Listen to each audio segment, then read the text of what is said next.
We have a lot of stories to get to tonight, including the battle over the Supreme Court and more. Democrats backing the idea to abolish ICE. But first, a quick update on the tragic shooting at the Capital Gazette newspaper in Annapolis, Maryland, that left 5 dead and others injured. We go to Leah Gabriel for an update on the investigation. Leah? Well, hi, Kimberly. A judge in Annapolis ordered 38-year-old Jared Ramos to stay in jail on 5 counts of first-degree murder, 1 for each of the victims. This is the most tragic accident. This is the most tragic assault on American journalism in recent history. Police say the suspect used a pump-action shotgun to blast through a glass entrance before killing 4 journalists and a sales assistant. Earlier today, the state's district attorney describing the scene inside the newsroom. It was chilling. Ramos had a long-standing dispute with the Capital Gazette. It started back in 2011. Now, that's when a columnist published a column that talked about a criminal harassment case against Ramos. He later sued the columnist and the editor and publisher for defamation, but the case was dismissed. Now, the Capitol says the former editor, who was a defendant in the defamation suit, said, quote, "I remember telling our attorneys, this is a guy who is going to come and shoot us," and employed another business inside that same building. Describes the moment it all started. Take a listen. Oh, I was on the phone with a client and heard a loud noise, like an incredibly loud bang, and I poked my head around the corner of my desk so I could see out our front door into the front door of the Capital Gazette, and I saw a guy. The victims, 59-year-old Rob Hyacin, who was the paper's assistant editor. He's also the brother of Carl Hyacin, who's a well-known Miami columnist and author. 61-year-old Gerald Fishman, the editorial page editor at the Capitol. 56-year-old reporter John McNamara. 34-year-old sales assistant Rebecca Smith. And the features reporter for the Capitol, 65-year-old Wendy Winters. Her daughter spoke just a few minutes ago, telling reporters that her mother loved what she did. Listen. I know that she really liked what she did and who she worked with. She loved her job, and she loved what she did, and she loved to tell stories. And this is far too soon to lose my mother. The community has been coming together. There are several vigils planned here in Annapolis today. Also, the Capitol itself showing its resilience by putting out a paper reporting on its own tragedy. Kimberly, back to you. All right, Leah, thank you for that update. And we definitely, our thoughts and prayers to the family members and those that have injured and lost loved ones during that horrific shooting. Our other top story, far-left cries to abolish ICE are now going mainstream in the Democratic Party, with New York Senator Kirsten Gillibrand becoming the first sitting U.S. Senator to publicly call for its elimination, while others say it needs to change. I believe you should get rid of it, start over, reimagine it, and build something that actually works. I think there's no question that we've got to critically re-examine ICE and its role and the way that it is being administered and the work it is doing, and we need to probably think about starting from scratch. I think we need to abolish ICE. That seems really clear. You need some kind of agency to deal with immigration, but ICE is not that. We should abolish ICE. We should create something better, something different. That was real, what you just saw. This comes after nearly 600 people, including a Democratic congresswoman, were arrested during an immigration protest at a Senate office building. An outgoing acting ICE director, Thomas Homan, responding to the madness on Fox and Friends. Law enforcement, they should be respected. These men and women run toward danger when everybody else is running away. And that's why I've been sickened the last couple of months about the attack on ICE officers. Also, American heroes that strap a gun to their hip every day are being vilified by members of Congress and the media. Okay, Jesse, so we were just looking at that almost kind of in astonishment. We're taking in the news as it's happening, and this seems to have cycled very quickly in terms of just a quick progression towards abolishing ICE. I don't know if you really would have, like you said, predicted this, 5 years ago? A couple years ago, Democrats were voting to fund a border wall, and now they want to abolish ICE. It's political suicide, and I cannot believe they're doing it, but at least they're being honest about how they feel. I have to give them that. I mean, they don't want the wall. They don't want zero tolerance. They don't want ICE. They're an open borders party at this point. It's front and center. I think the second ranking Democrat in the House Keith Ellison wore a T-shirt that said, "I don't believe in borders." So it is what it is. This is the Democratic Party now, and Socialist Democrats are now taking action against ICE centers across the country. Michelle Malkin documented some of it. They rushed through the property on the west side, shut it down, and actually prevented illegals from getting a hearing in front of the judge. Now the illegals have to be detained for an extra 6 weeks. So it's just backfiring, and it's just astounding because the ICE agents do so many good things. I think they just rescued 57 illegal immigrants, men, women, and children on the border. They had been abandoned by the smuggler, and it was about 108 degrees. They rescued another pregnant illegal alien female crossing the Rio Grande, saved her life. And they don't just do that, apprehensions at the border. I mean, they go after drug hitmen. They go after child smugglers, narcotics traffickers. On their ICE most wanted list, MS-13 members, criminal alien fugitives wanted for homicide. So, politically, I think this is a real cancer in their caucus. It's going to hurt them, and it's going to backfire. And it just reaffirms everything Donald Trump has been saying about securing the border, and we need law and order in this country. All right. So, Katie, hello. Hello. Good to see you. Good to see you. Happy Friday. Same.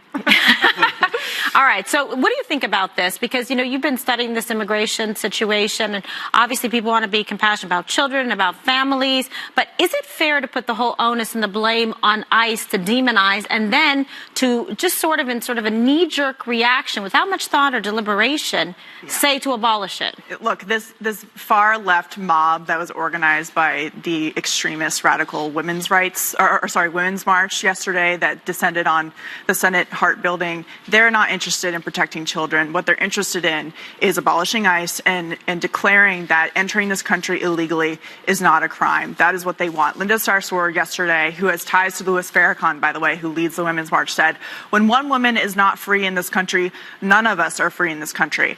That is about sovereignty. And if you get rid of ICE, you're eliminating an extremely important tool that we have in this country to defend our sovereignty. When it comes to what ICE does, yes, immigration enforcement is important. The federal government has very few responsibilities. Immigration enforcement, border security is one of those responsibilities. They also deal with child exploitation, human trafficking, terrorism prevention. They are not just an immigration outlet, even though that is an extremely important part of what they do. And moving forward on this issue, if Democrats want to decide that this is something they're going to make mainstream, as they have with Senator Gillibrand, Senator Elizabeth Warren jumping into this mob yesterday, then they need to own it. Because so far they've tried to say that this is a far left thing, this is not the mainstream of the Democratic Party. It absolutely is, and I think voters are going to take notice of that. Okay. All right, Juan. Hello. Well, I mean, I don't know where to start except to say it's not true, as Jesse was saying, Democrats just want open borders. I think that's the invitation here. Mm-hmm. The reality is that ICE is just, I think, 15 years old. It was created, of course, after 9/11. And what you get is a situation where it's grown wildly beyond anybody's expectation, and now not so much involved with what we intended, which was stopping international terrorists from entering the country and the like in the aftermath of 9/11. Mm-hmm. Now they're involved with things like forcibly separating children from parents, these kind of raids that have scared people throughout the country. I thought conservatives were the ones who came up with the phrase jackbooted thugs to describe government agencies going overboard, not respecting individual rights in this country. So now you see people standing up and saying, hey, this isn't right. We just had the man who was the spokesman for ICE out in San Francisco resign. Mm-hmm. 17 years in the government, Kimberly. Sure. Military, DHS, everything. He says, you know what, these people are spreading lies about immigrants. They're asking me to lie for them, and I can't do it. That's an indication of the kind of animus now that's being generated. The problem is that under President Trump, what you get is a situation where dealing with immigrants has become criminalized. That all the immigrants are criminals. Well, that's as opposed to dealing with the fact that you need to have safety and humane treatment and make sure that our borders are enforced. That's very different than than applying a military answer to a human problem. I think he's been pretty specific about those that come in and enter the country illegally, and especially those that have criminal records or criminal recidivists that have been on a revolving door in and out, like you saw with the Kate Steinle case. And nobody is opposed to immigrants. We are a nation built on immigrants. It just seems that all of a sudden this came out of the shadows, Greg, like ICE has a PR problem. The hypocrisy is tiresome. The only reason why the Democrats care now is because Trump is president. These problems existed and were exacerbated under President Obama. You saw an influx of illegal immigrants coming in, and now Donald Trump is trying to deal with the problem. I have a piece of advice for liberals. Rather than accuse these agents of being inhumane and ripping children from the mother's breasts and all that stuff, focus on ideas and not people. Because what you're doing is you always start at step one, abolish. Step two is see step one. There is never a solution. Right. So it's always, this is not a Democratic Party, it's a child's party. Because the solution, these are children's solutions to adult problems. They are not practical, they're emotional. They do not factor in the consequences. If they believe that in this case that law enforcement is the problem and not the work that they're trying to do, which is to prevent a problem, then put your money where your mouth is, abolish law enforcement in your sanctuary city. All right? If you believe that if law enforcement is an issue, why don't you try it where it matters, closest to you, and see how it works? I believe that anybody who was there in that I don't know, mob actually felt the consequence of their actions, removing barriers and borders so that they feel it, they would feel differently, but they don't have to. That's the beauty of America, is you can have a stupid idea because everybody else with good ideas is protecting you. Okay. Well, I don't think it's about thuggish behavior. You just said that they were inhumane. They are. That's what I'm saying, is what people are complaining about. So that's what you get here, Greg, is a situation where they've been creating investigations into black sites, into abuse of people coming over the border by this group that really has very little accountability, very little supervision, because they were put in place to deal with the aftermath of 9/11, not to deal with Where's the evidence of the black and then sites? Secondly, wait, no, but you can't say secondly. I don't know. You don't know. You're just saying people are saying. That's what people are what saying. I do The mysterious people. There's no people saying. What we're talking about is what's being reported, Greg. You're not on the border, and I'm not on the border. So what we're doing. I would love to see. So what I'm saying to you is, we need people who can, in fact, deal with immigration as opposed to making everybody into a criminal. They're not. Entering the country illegally is a crime. That is a That's fact. a fact. Wow, we're doing this today all day. I love it. Echo. Up next, a major showdown set in Washington over President Trump's upcoming Supreme Court nominee. Stay with us.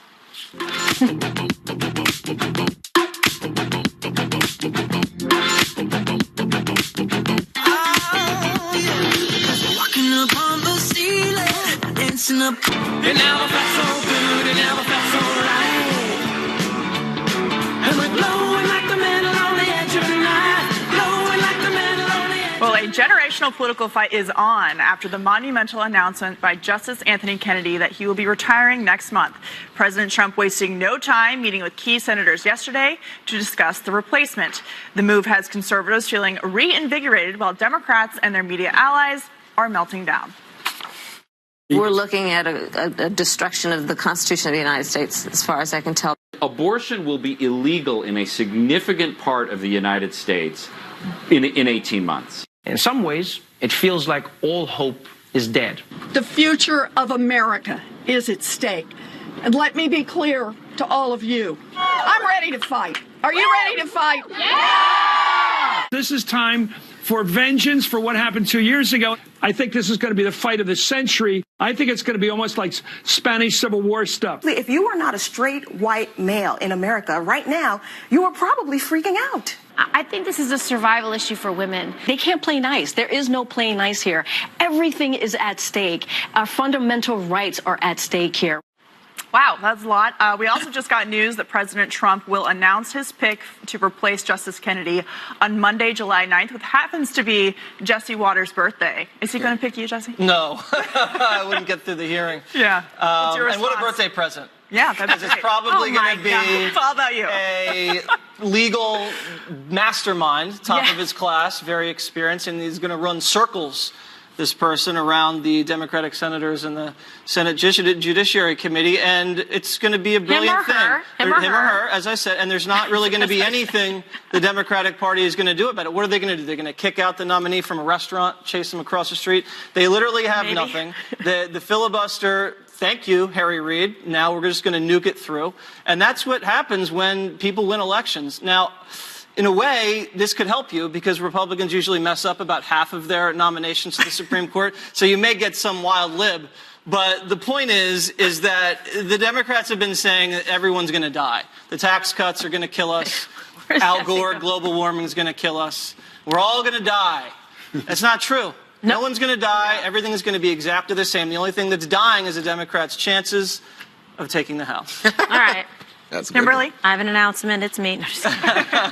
So this is going to be interesting because he's able to make this announcement because he's sticking to the same 25. First, it was initially 20. Then he added 5 additional names. So the Democrats have had plenty of time to do a deep dive on each and every one of these potential nominees. And there's been some different names, floated about, even Senator Mike Lee and Kavanaugh and a bunch of individuals that have been floated as perhaps top picks. Obviously, POTUS has decided. We'll find out on the 9th.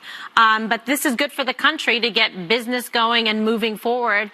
Obviously, the president not seeing any need that would necessitate putting this off past midterms or anything like that, because if there's a vacancy, then you move to fill it expeditiously. Juan, your response? Your face is up. He's going to go with Merrick Garland. Yeah, imagine that. You got the answer. Garland. I mean, you knew what you were saying. That was an outgoing if there's president. a vacancy, fill it expeditiously, you say. Well, Merrick Garland was there for a year. He was the legitimate nominee of the elected president of the United States. So now the Democrats are saying, well, what's good for the goose, good for the gander. If you say that, then let's wait, let the American people speak in terms of the midterms, to which Senator McConnell, who I think is the man who deserves all the credit on the Republican side for denying Merrick Garland the seat and saving it then for Neil Gorsuch and then opening the door to this. Yeah, he has been the political mastermind, but it comes at a cost.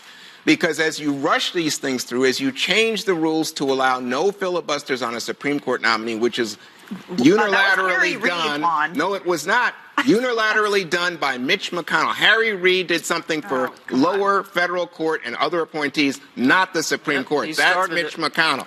So what you get here now is a situation in which Americans are saying, this is just politics. Supreme Court, forget the idea it's a third branch of government independent of all the nasty partisan politics. It's just stacked with right-wing judges. And if you're interested in gay rights, if you're interested in civil rights, if you're trying to defeat all the kinds of gerrymandering that's been taking place, forget about it. Win an election, then you can appoint who you want. Right. So in other words, the court is all about elections, not about honest president gets to nominate who he wants. For his thoughts on the amnesia is amazing. I try to remember who invented judicial activism, who invented the idea of activist judges, who put 2 young progressive judges, on the court, President Obama, who enabled this to happen, Harry Reid. This isn't a presidential election, it's a midterm. So all of this whining is just, it's humorous, but it's pointless because it's going to happen anyway. And besides, all this despair is so unhealthy. It isolates you. Your worldview becomes so relentlessly uniform. You do this after everything. Paris Accords, the taxes, the tax cut, the deregulation, North Korea. Everything is the end of the world. We now have the Democrats they're the boy who cry apocalypse. Yeah. And the fact is nobody trusts you anymore. Because we're all still alive. Yeah, and the thing is, and the funny thing is, the better the world gets, the worse they feel. What does that mean? All good for that autocrat in the White House, according to Graham. He was elected, actually, Juan. He was elected. It doesn't matter. It doesn't matter. Doesn't matter. Forget the Constitution. No Constitution. There's no Constitution. Liberal filmmaker Michael Moore's latest call to resist President Trump is raising some eyebrows. Plus, Hillary Clinton urging liberal resolve against Trump. Nothing yet.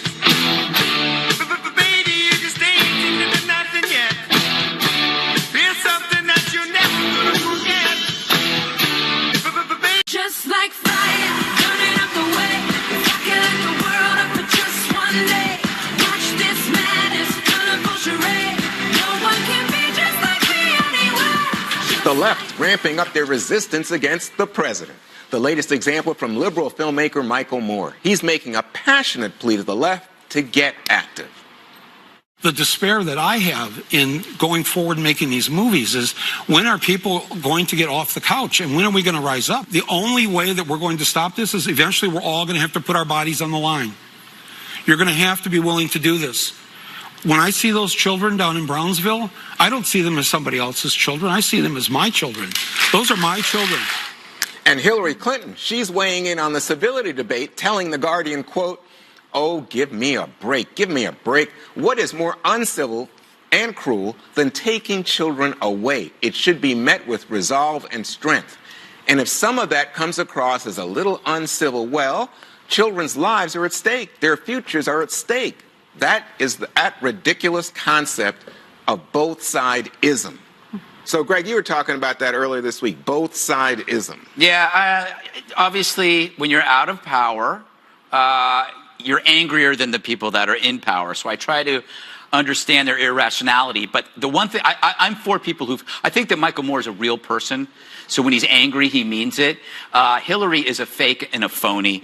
How civil was she to the women that her husband attacked? So her lecturing people on civility is a bit much.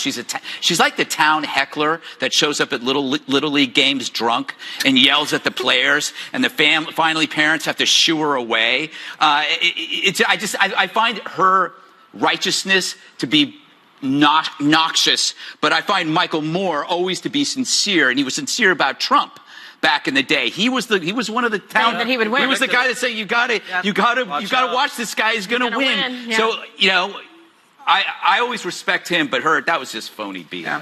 Well, Kimberly, yes. So President Obama is also joining into this chorus, saying, hey, we got to be alarmed. He's saying that Republicans are using fear as a powerful weapon. Somebody's out to get you. Somebody's out to take your job. Someone's out to change your community. He says Republicans are even mad when they win. They're just like grievance. What do you say? Interesting. What I would say is I am for reciprocal civility. Full stop. So I don't demonize one side and say they're doing it and this is their cottage industry, or this side is doing it. Both sides should be respectful of discourse, of the process, of dialogue. And it's not advancing the ball if one side is saying only the other side is doing it. There are certainly people on both sides that are guilty of this. But you cannot, in good conscience, tell me that the left is not also doing it. So I think it's about personal responsibility. It's how you individually conduct yourself. I think we can lead by example. We have civil discourse here, and people appreciate it.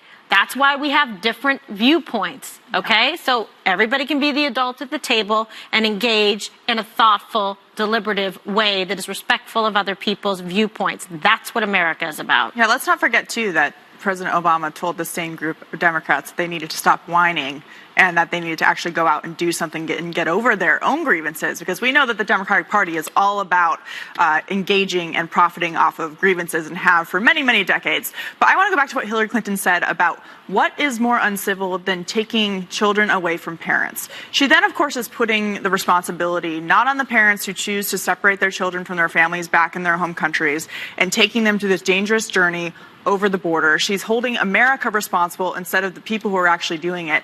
And the second thing that I'm trying to figure out is following this logic to its end conclusion. Because if she does think that it is uncivil to take children away from parents, well, does that standard then apply to the way that we enforce laws across the country for American citizens? Because children are taken all the time from parents in America when their parents commit crimes and go to prison, when they are deemed unfit to be safe caretakers of their children. So logically, this argument either applies only to illegal aliens or it applies to everybody and would result in a complete breakdown of lawful society, because they're giving a free pass to parents who commit crimes simply because they have children and don't want to separate them due to their own actions, and the consequences of those actions being there happens to be a separation due to them breaking the law. Well, I think there's a difference between an express policy and a consequence of arresting somebody who's committed a crime. What do you mean a policy? President Trump put in a policy that said we're going to deter some immigrants and people seeking asylum by separating. So that's the difference. But Jesse, happened before. Jesse, let me ask you about this. I want you to give advice to liberals. what would you do? What would you tell them?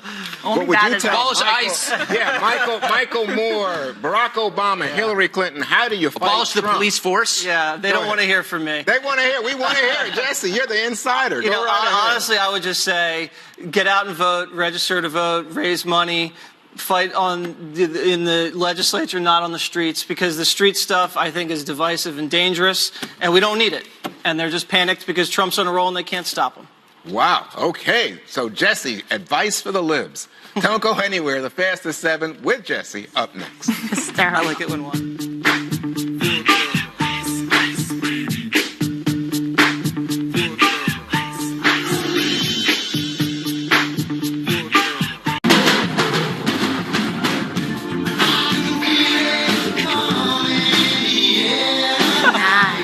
Welcome back. Time for the Fastest 7. First up. Phil Collins? Don't you just hate it when the guy next to you on the train starts chowing down on a burrito and starts making a mess everywhere? Well, one man in the Bay Area who the internet is calling Burrito Bob couldn't take it anymore and threatened to call the cops. This is nuts. You can't wait. Sign says no eating and drinking. You don't get it? You don't get it. You must be stupid. I'll get the police on board. How about that? Yes, please. Can you get a policeman on board here? We got somebody dining in the first car. He's dining, eating on the train.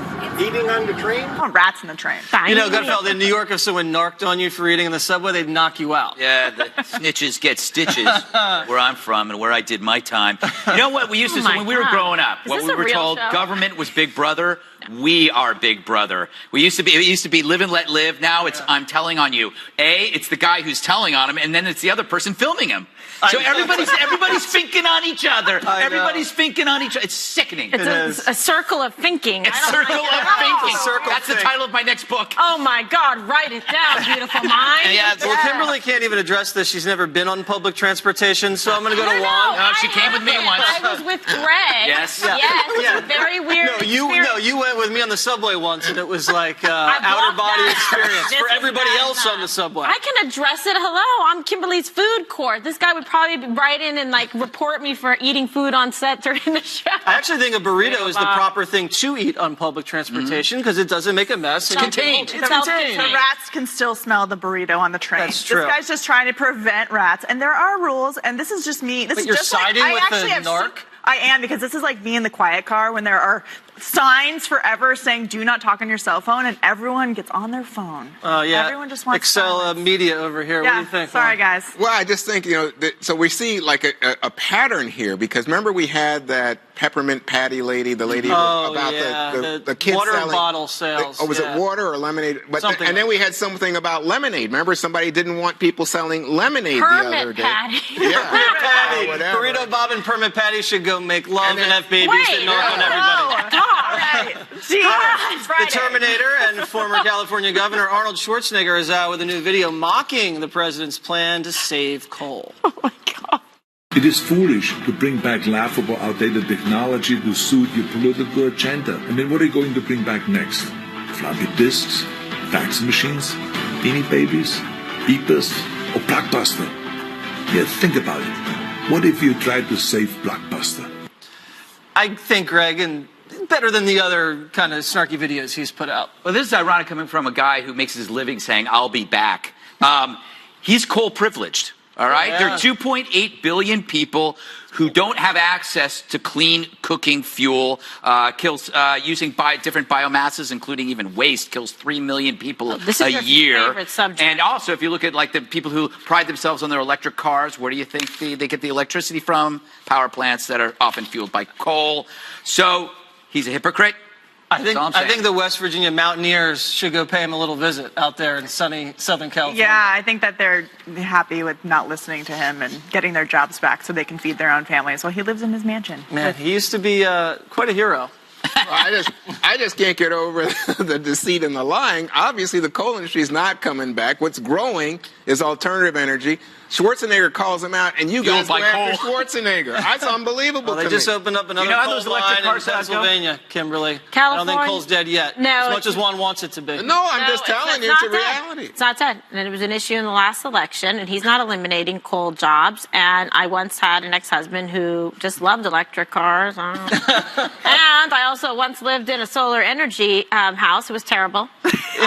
Freezing constantly, cold How about those water, windmills? cold shower. Yeah, I mean, it's like Windmills it was kill at more UC animals Davis. It was than UC hunters. Davis. They're I mean, the bird birds. murderers. And by the way, in terms of the American economy, the Chinese really have a monopoly. Did you know this on solar energy and solar panels? Yeah, I wonder who's moved away from developing. All right, solar. okay, Solyndra. Which president- Solyndra, that's enough. Forget about the politics. The real issue dividing America today is over the right way to make a peanut butter and jelly sandwich.